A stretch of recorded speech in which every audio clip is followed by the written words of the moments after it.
Most popular battleground is the battleground where they excel the most, and it's something that they start today off with. So very strong map for them, and it's really important for them that they beat Team Liquid here, because Liquid has played 9 games on Battlefield of Eternity as well, but they only won 3 of them. So for them it's a rather weak battleground. If Liquid would succeed in taking down the Zealots on their stronghold, that would definitely be a pretty big blow towards the Zealots.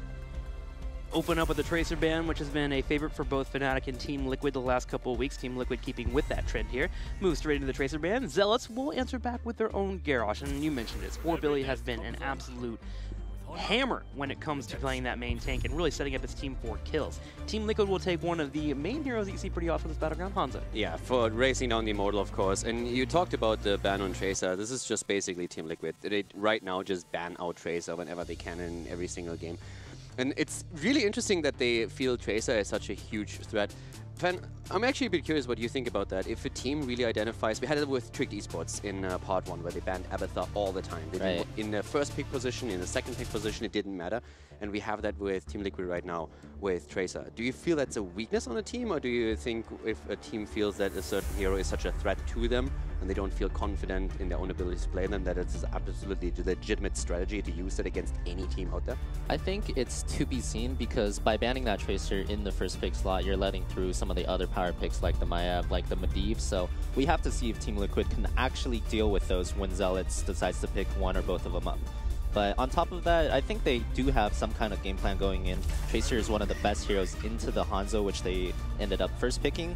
And on top of that, Hanzo, Tracer, those are 2 of Chris's biggest heroes. So by doing this, they not only protect their Hanzo, they also deny 2 strong picks for Chris.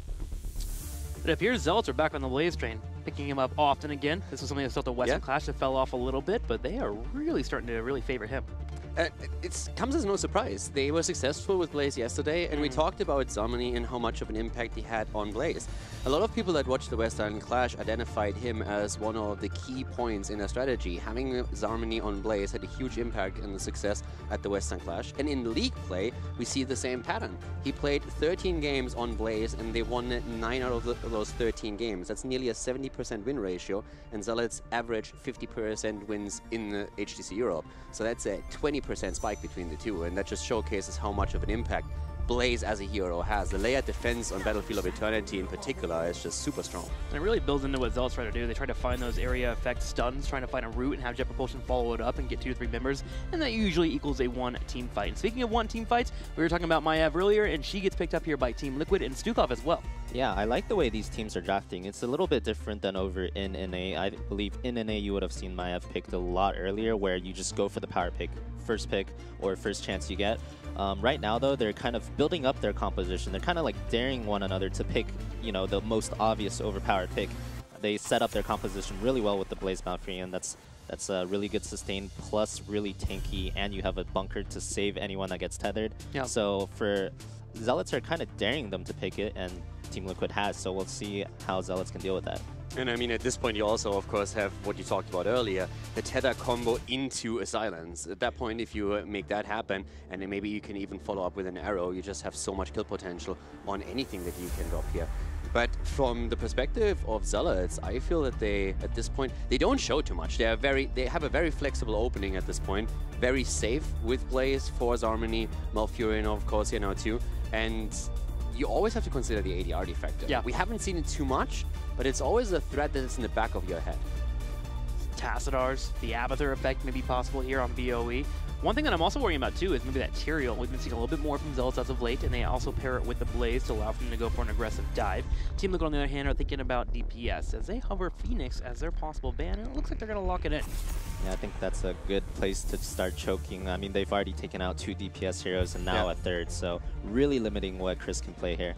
And especially if you're thinking about a potential Tassadar setup, normally with Tassadar you still need Tracer, Hanzo, or Phoenix, and currently they just don't have that.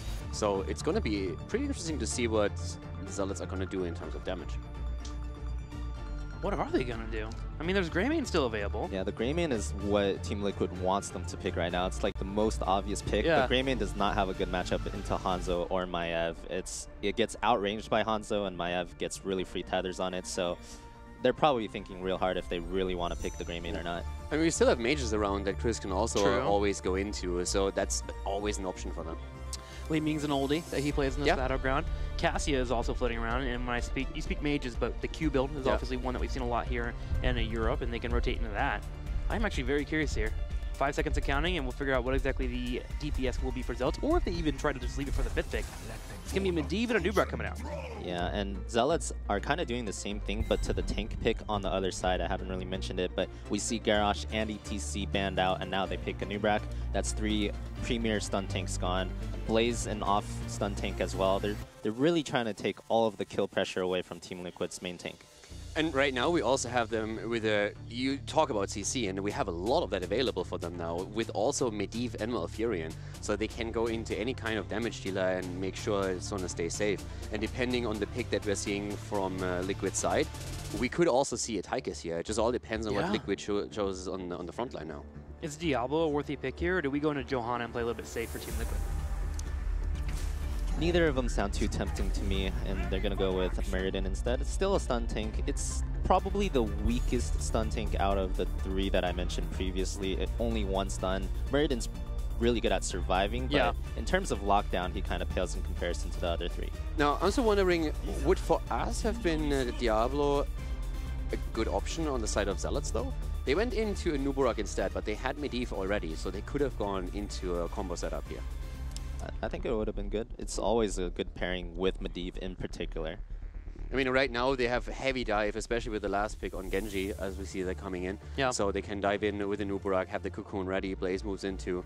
So definitely a setup, especially around ADRD's Medivh, where they can do a lot of stuff to Team Liquid and get a quick kill here, or always just like keep Genji safe. So we can see Genji play a lot more aggressive. Yeah, this is a shot calling competition. Find a target, cocoon out the healer if you need to, find someone and try to delete them quickly, and then kind of snowball from there with Medivh floating around as well. So we'll see if that pays off for Zealots. In terms of actual race, though, you look over to Team Liquid, and they got the Hanzo factor, they got Thrall too, that can help out a lot here. Yeah, Zealots is not going to let them race. They're going to try to get that cocoon and then pick someone else off, which is interesting because if the Stukov is cocooned, no one can really break it quickly, and they have no way of saving whoever gets gone on after that, so it could definitely work. It's all about finding that engage. So we'll be looking towards ADRD in particular. He'll be floating around the opposing team. And then a Nubrak. He has to find the moments to float in. Yeah, exactly. And Mopsio really needs to be careful when he pulls the trigger there. But once they do, they need to go in with this, because they are really lacking a lot of the poke that you would normally expect on the map for the standoff between the Immortals. So they really need to search these team fights. Well, looks like we're getting ready here for game number 1. Let's go ahead. Who do you like more for draft fan? I'm going to have to go with Zealots this game. Yeah? What about you, Caldor? The draft, I would say Zealots, but I always have that newfound synergy on Team Liquid in the back of my head. Yeah. And they really impressed over the past few weeks, so I think from that perspective, I would overall still favor Liquid. For me, I can't doubt the Hanzo. Hanzo race in this battleground, man. Every single time you're like, wait a minute, I'm losing again. Let's go ahead and go to game number 1 here in this best of 5 series. We're moving to Battlefield of Eternity, a Zealots favorite. Going into game number 1, we have Battlefield of Eternity as the first map between Team Liquid and the Zealots. And once again on the left side, we have a Hanzo composition.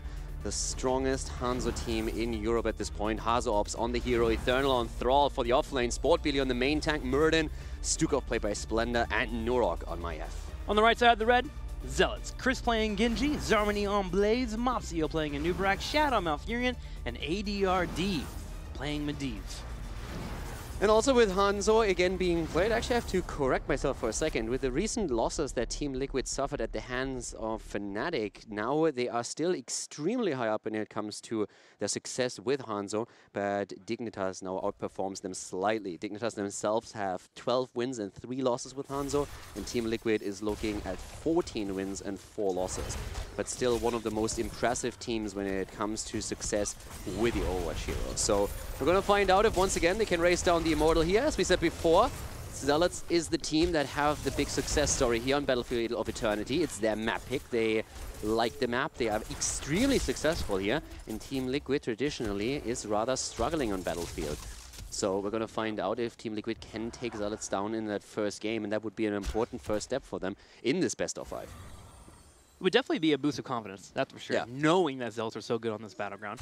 Mafcio already coming around here for the side for a flank as they have been defloating around, but Team Liquid is doing a really good job of checking all of their T's and dotting their I's, making sure nobody's in the bushes hiding around, using that Sonic Arrow pretty effectively. Nerf goes in and gets a nice tether on ADRD, but thanks to a force of will, he's able to sneak on out. But Chris taking some damage, man. He's going to have to back up as the rest of Team Liquid steps up and attempts to take a turret.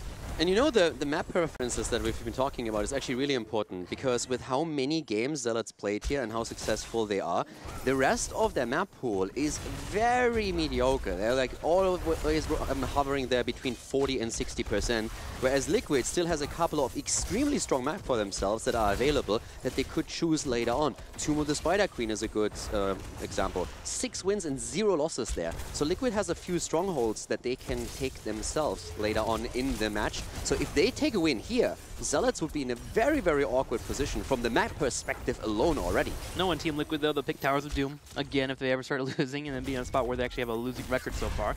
But let's go ahead and focus on this map. Zermany and Eternal continue to hold that top lane. For now, Eternal's main focus is trying to finish that Echo of the Elements, and he's doing pretty alright, sitting at a total of 10 stacks, so halfway there already. Yeah, which is actually pretty impressive. He's doing fairly well here, so he has half the quest completed.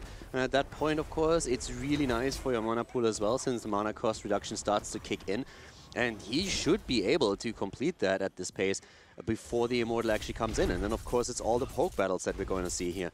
One of the reasons why he has a bit more freedom at the top lane to complete the quest is that Zealots is now starting their camp. And that's where Zarmani had to peel off, needed to go for the Shaman camp here. We have Hanzo accomplishing the same job on Team Liquid's side. So both of the teams really trying to cap the camp around the Immortal spawn, which is super important if you want to get the most out of it. Just not randomly take it, always try to cap them around objectives. Yeah, trying to grab it at the same time too. Make sure that you have the opposite push on the battleground. So Zarmani just grabs his and Team Liquid will answer back right away. Hitting it around the 5 to 10 second mark is usually a good benchmark because you want to be able to move over towards that Immortal race. Now, Zealots actually put a little bit of a gank here in the top lane as Zarmani starts to control out this lane, but Eternal, realizing nobody is on the map, is going to play nice and safe. So nice read by him.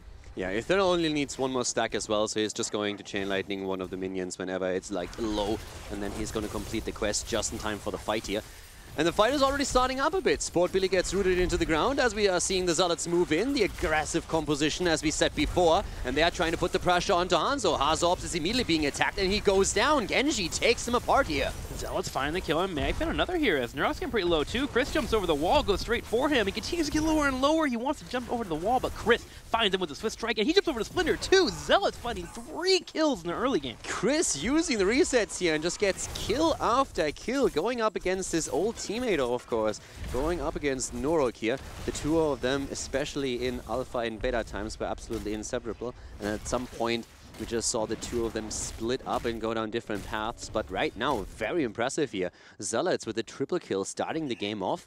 And that's a huge chunk in experience. And of course, also elite when it comes to the Immortal race for the first objective. That it is. Now, Hasselhoff immediately jumps over to the Immortal here on the left. Typically, on the first Immortal, you're okay with giving it up as you can race pretty darn well. As Team Liquid's going to go ahead and set 4 defense in the top right corner. They're actually delaying for a pretty long time, allowing for Hasselhoff to continue chunking down that Immortal, but Zealots are doing their best to sneak in some damage, and it looks like they're going to eventually be able to delete this thing. Liquid trying to put some pressure onto Zarmani and force a reaction here, but he tanked most of the damage quite easily and was able then to shield the rest of his team and move out. And at this point, we have the first objective for Zealots.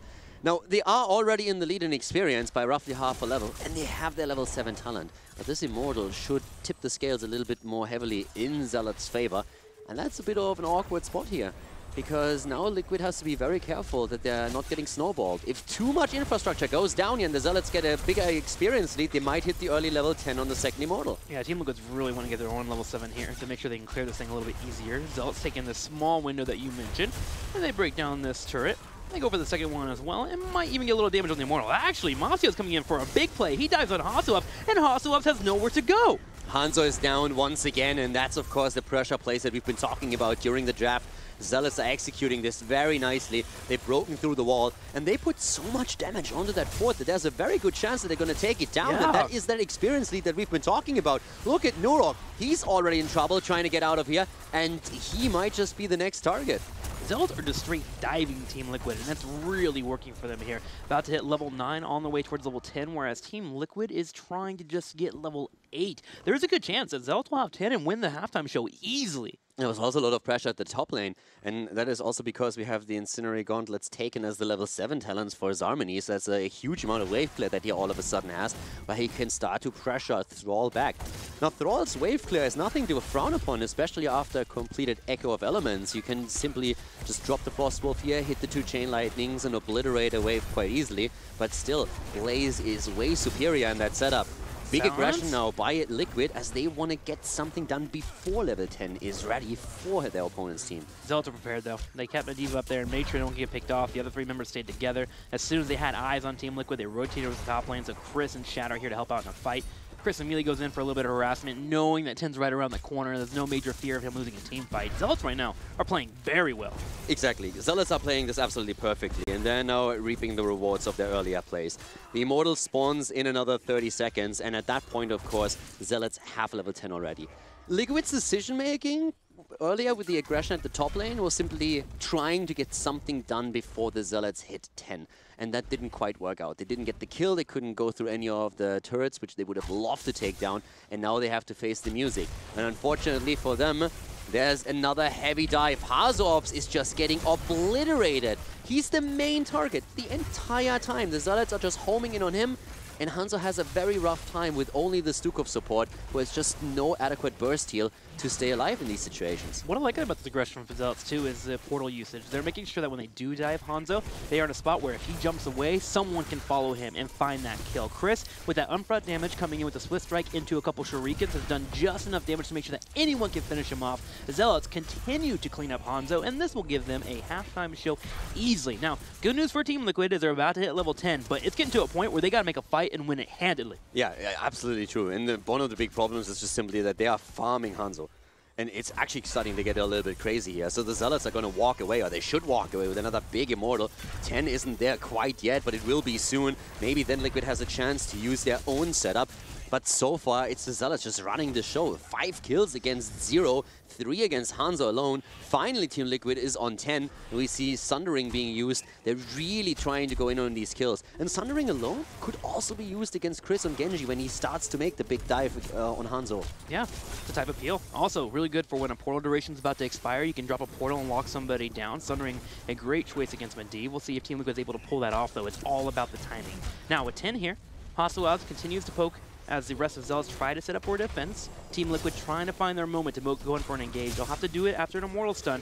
But for now, they're just buying their time, allowing for Hostile to siege away. Yeah, but they have some tools now. And I really like the choice of Sundering for the reasons that we pointed out. Normally, you would go for Earthquake, and in most cases, it is the better value that you get out of the Heroic. But here, Sundering definitely has a good chance of paying off very nicely. Cocoon already being used. Eternal about to break it down here. And they're trying to make a bit of encounter engage. But now, here comes the attack against Hazorbs. Once again, Chris wants him. And Medivh takes him on the ley line. Has also been dropped. Chris already with the Dragon Blade. They're going in with the silence as Malfurion walks in and drops the Twilight Dream. That's the double kill. Maiev is down. That's another one. Thrall is dead. It's a triple kill as Zealots take 8 kills against 0. Make that 9 and absolutely obliterate Team Liquid. Chris is just going off right now, too. He has all the room in the world to move in with those Swift Strikes, find those kills, get the resets, and bring up the damage as well. And if he ever gets in trouble, he has Zarmany there to help him out with that bunker play. Beautiful play from Zealots as they clean up Team Liquid.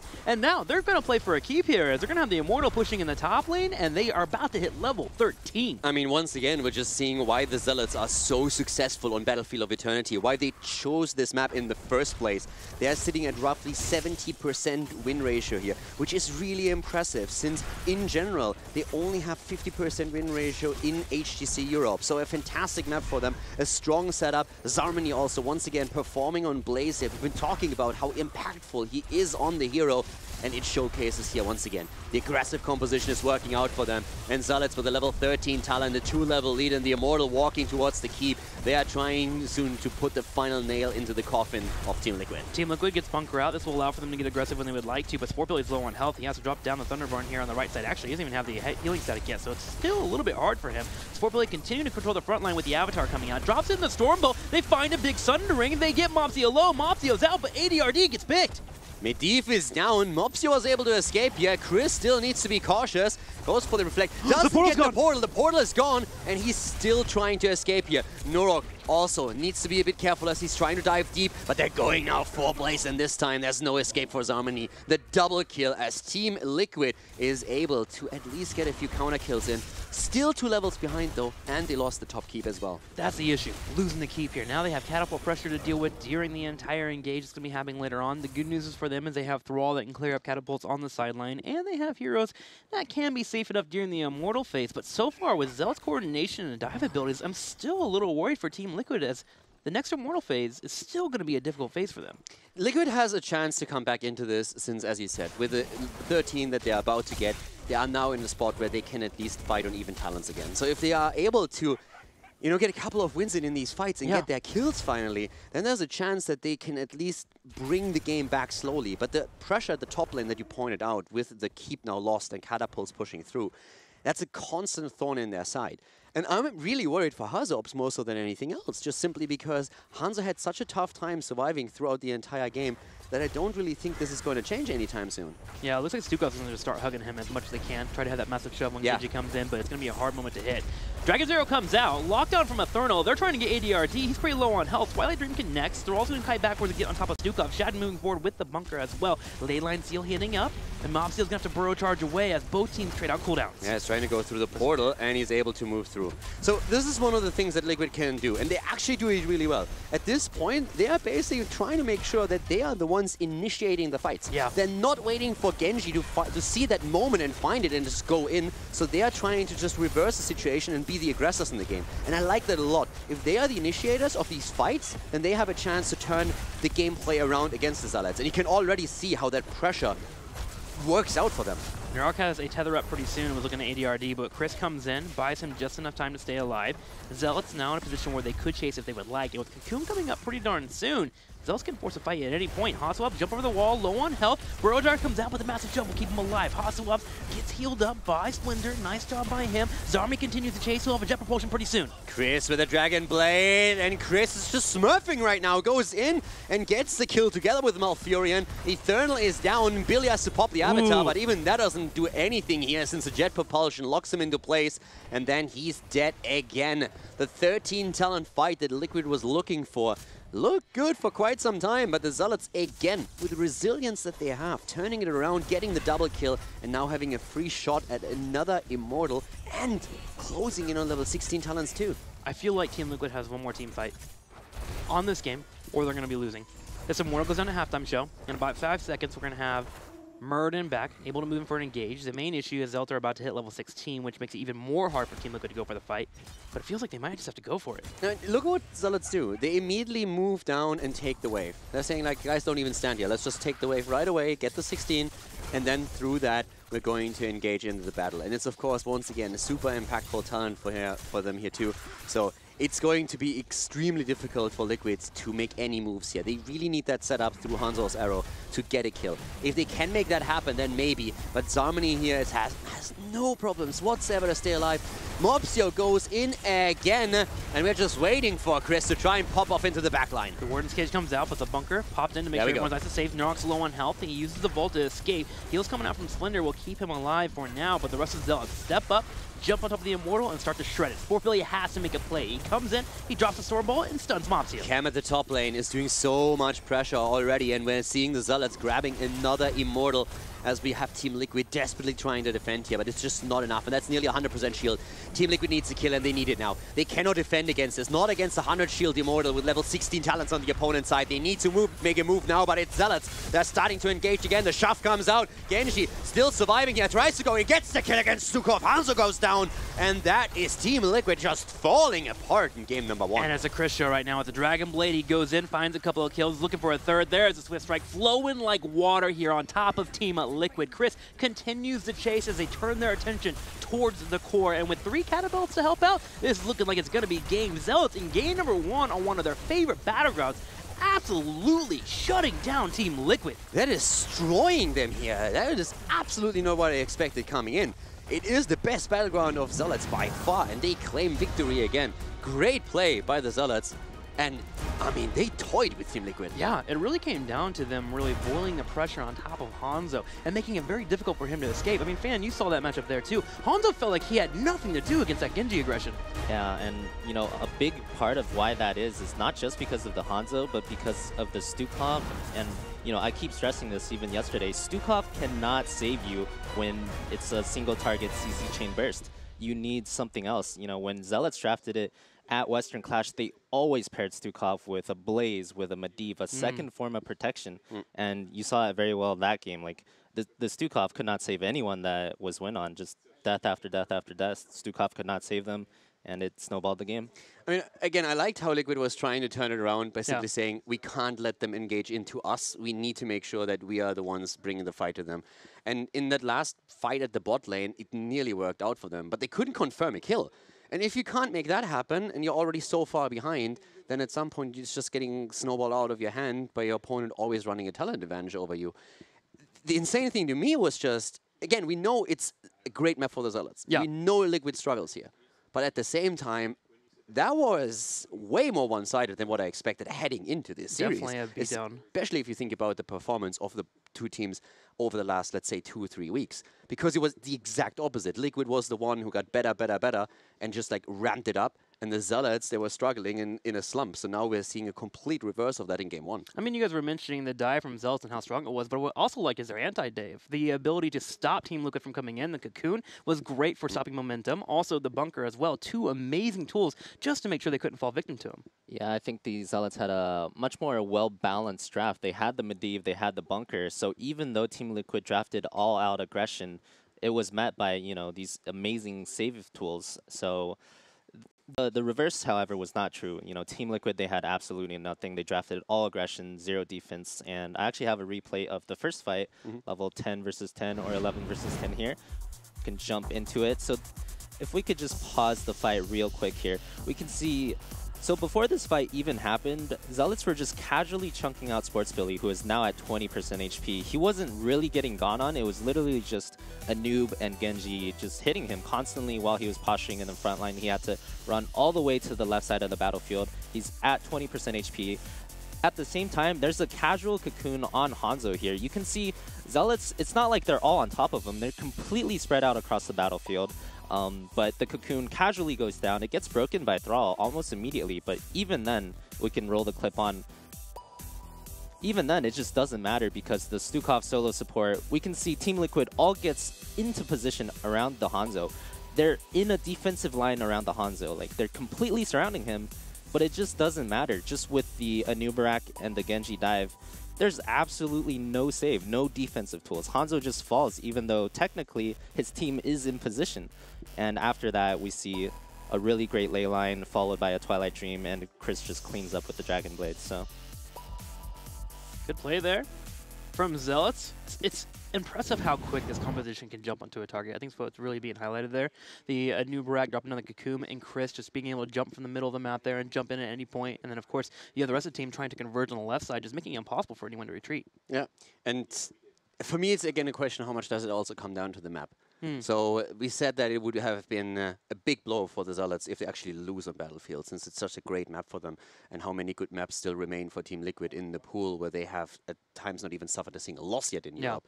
So for Zealots, this was an important victory. The question is just, can Liquid bring it back now? Well, it's time to find out as we get ready for our second Battleground in this best-of-5 series. We'll be seeing if Team Liquid wants to move in for the Battleground choice, or if they're going to stick with the first